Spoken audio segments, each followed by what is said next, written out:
Okay.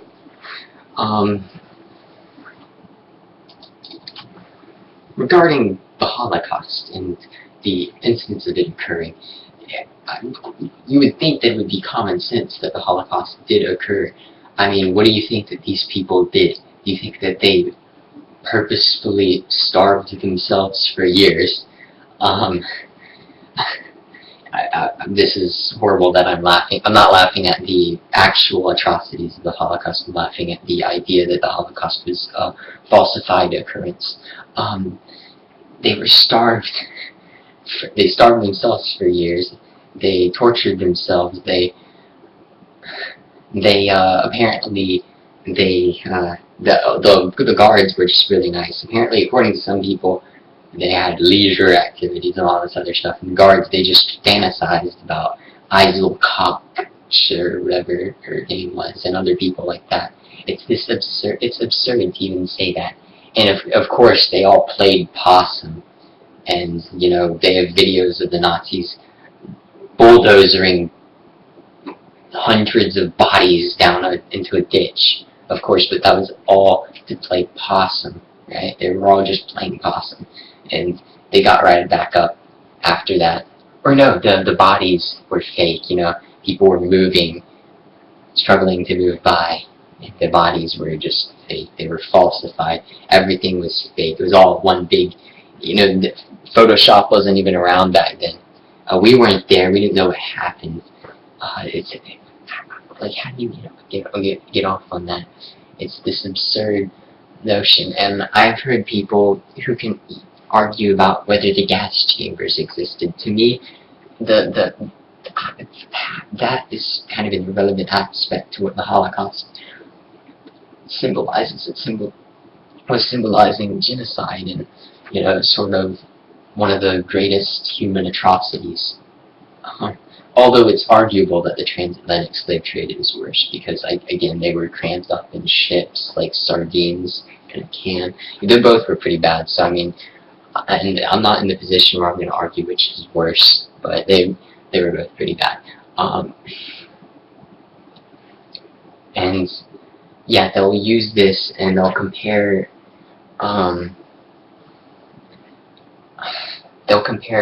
Nazis to the Jewish people in Israel, and that's kind of a disingenuous assertion to make, because it doesn't help the Palestinians. It just makes the Jewish people mad, and it's just an absurd notion. A two-state solution would be awesome, as would a one-state solution, where they mix, because I don't really believe in the concept of race. I don't believe the Jewish race exists. I know people say the Palestinians are invented people, and they're saying that and trying to be offensive, I think.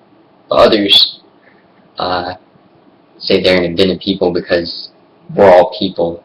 Like, there's no such thing. There's racially no divisions. I mean, there are a little bit differences in skeletons, according to some forensic anthropologists, but they're minute, and it can only, like, and those are just on average. It's just, you need to, people need to open up their, not all people, most people can get a grasp of the situation, but this is why net neutrality is so important, because in my opinion, and the opinion of others at least, is that you can look up stuff like this, and then I watched a couple of documentaries called The Jewish Question, which shouldn't even be a question. There shouldn't be a question on any ethnic group.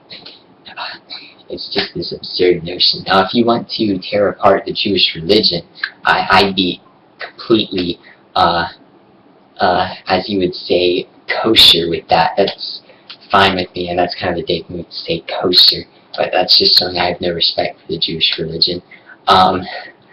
I don't have anything, I try not to have anything against the people, but, you know, everyone gets racist sometimes.